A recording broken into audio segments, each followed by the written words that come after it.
Hi guys, I'm Charlie Book Fanatic. Welcome back to my channel, and today I'm going to talk to you about the books I managed to read during the month of November. The first book I want to talk about, because I'm diving straight in obviously, is Tell the Truth, Shame the Devil by Melina Marchetta. This book hadn't been on my TBR for a very long time, but I decided to read this based on a Goodreads recommendation. I saw it, I saw the cover, I read the synopsis, I was like, okay, sure, let's read it. I had never read a book by Melina Marchetta before, but I had definitely heard about her, I think from her fantasy novels. But this book was something entirely different. This is a contemporary novel, it's adult, it's about a bombing on a bus. The main character is this inspector whose daughter was on the bus that got bombed, and he decides to delve into this mystery and find out who the bomber was. So that's what this book is about. It's about the relationship between the children really that were on the bus and the dad, who is a fired inspector because of his alcoholism, him trying to interact with the parents of these kids, and basically the whole book was a mystery thriller. I wouldn't really call it a thriller, but I think it is classified as that. I didn't particularly like this book. I don't know, I'm not a huge mystery person, so when I read a mystery it needs to be really good for me to be sucked into the story, and this one was just not for me, to be honest. The writing style was probably the most boring bit about it. It was very straight to the point, and I normally don't mind that, but in this case I felt very detached from the whole story. The writing style did nothing to make me care for the characters, although the characters were the best part about the book for me. You see a lot of this young girl called Violet because she is the suspect in this case, and our inspector really doesn't believe that this young girl could have done it, but this young girl's mom is called Noor, and Noor is locked up in prison because she was involved in a bombing with Violet's grandfather years ago. Her grandfather died in that bombing, but Noor didn't. She created the bomb and she got locked up. And our inspector is trying to find Violet because she has run off with this other boy that was on the bus, trying to prove her innocence really. And you really got to know the characters, you got to know a lot about Violet while she wasn't even in the story a whole lot. And I really liked how everything unfolded because I did not see most of it coming. It was a very unpredictable read for me, which I liked, and I liked getting to know the characters. It just wasn't my favorite book of all time, and it definitely wasn't my favorite mystery. And I think that is mostly because of the boring writing style. I ended up giving this one 3.5 stars. And I read a book I was looking forward to for a very long time, and that book was Two Dark Rings, the third book in the Three Dark Crowns series by Kendare. This book came out in September, I believe, and it is going to be a full book series, so the fourth book is coming out next year, and then this whole series will be over. I am really enjoying this series. The first book, Three Dark Crowns, starts with three queens, and they are triplets. They have to fight each other to the death for one of them to eventually become the queen of this continent. That has been the way for generations now. Triplets get born, they all have to fight each other, and one of them becomes the actual queen. They don't grow up together, by the way. They were separated and they all live in different parts of this continent. And in the third book we do have our actual queen of the continent already. The whole plotline can't get dragged out for 4 books. So it hasn't been, luckily, because I would have been very annoyed if we didn't have a queen by now. But I really like the characters. The three queens all have something that interests me and make me want to support them. I think my least favorite character in this whole series is probably Jules. Jules is the best friend of one of the queens, and I don't know, her character development throughout the books hasn't been my favorite. She definitely became a stronger character, but I just don't like her that much. She isn't a very likable character. She's definitely out to get what she wants, and I guess that is ambitious and admirable, but I just don't like the way she goes about it. I think my favorite character of this series is Catherine, and she's getting darker and darker with every book, and I think she's such an interesting and fascinating character, and I definitely want to read more about her. And I'll be so sad when this series is over, but I do definitely want to know how Kendare is going to wrap up this series, because I have no clue where this will all go in the end. This was a worthy installment. I really enjoyed it. My favorite part about the series will always be the world building. It is so good. The magic gets explained, the poison making gets explained, and I really feel invested in this story, like I am there myself. After that, my favorite parts are probably the characters and the writing, and the plot is the least favorite part of it for me. I am not reading for the plot because really there isn't much of one right now, except for the characters all traveling to a different place, but the characters are definitely what I keep reading for. And then a surprise came along, like genuinely. I did not expect to love this book as much as I did, but I saw a book review of this book called Skyward by Sanderson. It's his newest release. It's the first book in a series called Skyward, and I never heard anything about it except for this one book review, and this book review was super positive. Now, I have read some books by Brandon Sanderson, and I like him as an author. I like his work, but I am not the biggest fan of it because he is very wordy, if you know what I mean. This one wasn't too thick. I think it's around 350 pages, and I was like, okay, sure, I'll give it a try. And I read it. And I don't know what motivated me to read it. I think it was a super positive book review. The synopsis also sounded really, really good, and I read it, and it's, I think, my favorite book of the entire year. And I did not expect it. I pushed this book on my boyfriend, and he is going to read it, and I want to push this book onto everyone because it is basically the best thing since sliced bread, honestly.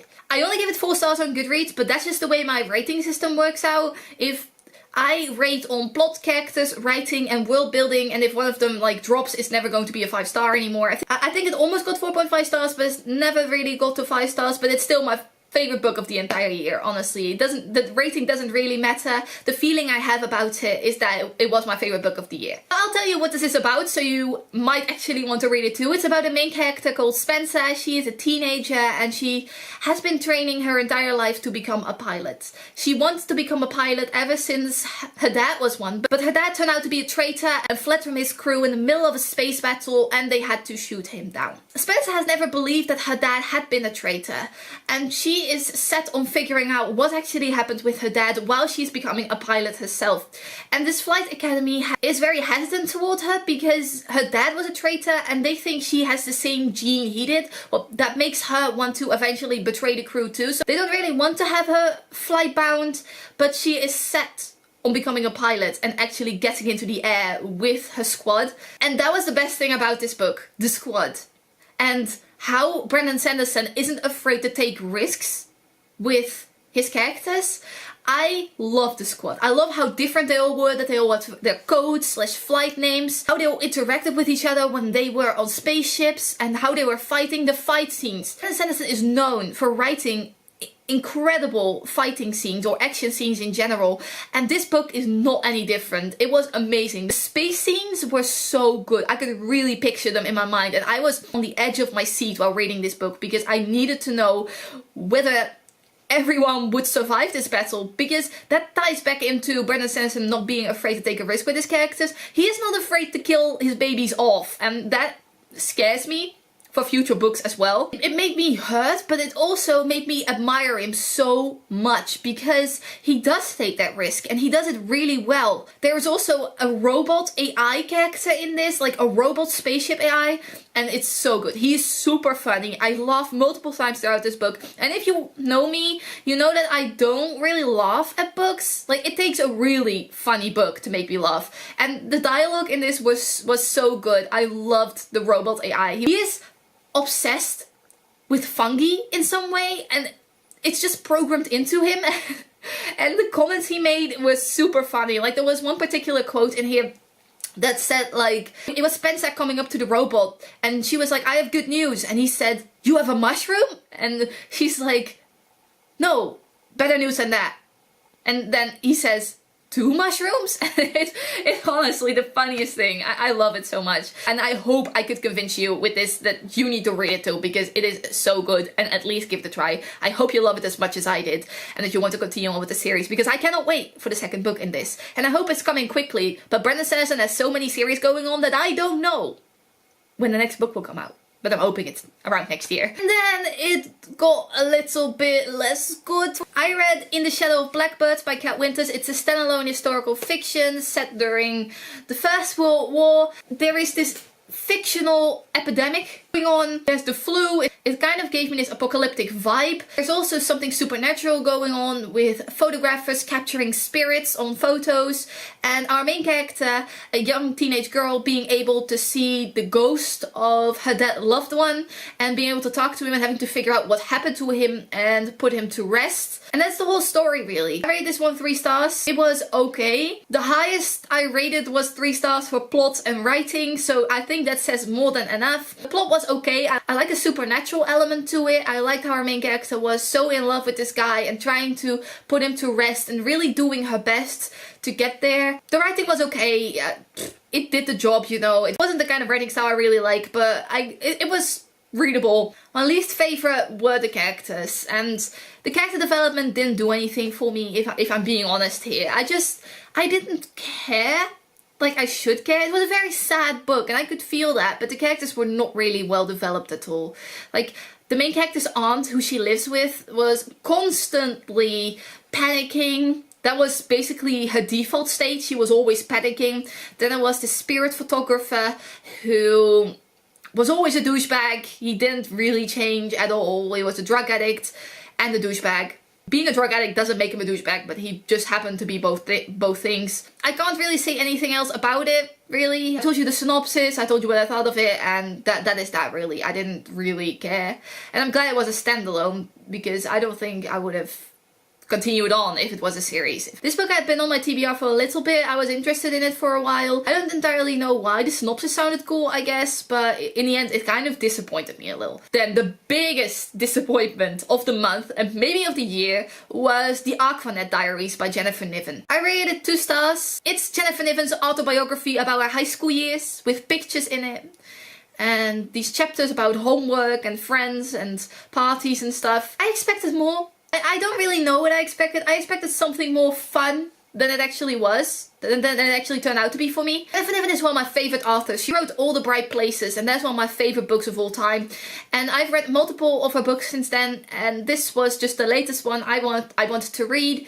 And I was so disappointed, except for the cover being ugly as fuck. There's also the fact that she was very into herself. She described herself as pretty like so many times, and she was very superficial and shallow, and a lot of name dropping went on. Like, I wasn't confused about who was who, but she named these characters, these actual people, like we were supposed to know who they were, even though we didn't. They were just people who went to our high school. It was okay, I guess. I wanted more from some of the storylines. Like, her parents are divorced, and there was a thing in there about her parents getting divorced, but we didn't really see any of that. Like, the book ended before we got more information about that. I don't know. Even though the synopsis says it is about her high school years, I also expected it to be after that, I guess. And I just thought it would be more interesting. It's really about an average girl in high school going to parties and having friends and drinking, and that is basically it. It wasn't anything more special than that. There weren't any great anecdotes. There are a lot of stories in here that were like, you should have been there and then it would have been funny. So yeah, not the kind of book I like, and I really want to just erase it from my mind as soon as possible. And then there was another book I really loved, and I gave it 5 stars on Goodreads, even though it was more of a 4.5 star, but I rounded it up to 5 stars, and that is Save the Date by Morgan Matson. I've read all of Morgan Matson's books, and this is my favorite one. Morgan Matson writes standalone YA contemporary romances, and this is not any different. It's about a girl called Charlie. I swear I'm not biased. And she lives with this big family in this big house, and the whole story takes place over one weekend where Charlie's sister gets married to her longtime boyfriend, who everyone knows very well, and all of her other family members who live in different states come flying in, and the whole family will be back together. It was great. The characters in this, the banter, the family dynamics were my favorite aspect of this. Also, the mom writes a comic about her family. She has done this for like 25 years, and the comic is coming to an end this weekend. Like, her last comic will be published, and then there's a brother who is like in a fight with their mom over this comic, and everything just ties in so well with each other. The whole family thing was so great. It was the highlight of this book. I have never read family dynamics quite like this before. I want to be a part of this family. That's how funny and lovely they were together. Like, Charlie is probably one of my favorite protagonists of all time. I really liked her. She had her own vulnerabilities going on. She had her own little romance that wasn't the main portion of the book going on, and that was also super cute, by the way. I also liked how that wasn't the main highlight. The main highlight was the family in this book and the wedding going on, and all of the characters got their own spotlight. They got their own little moments.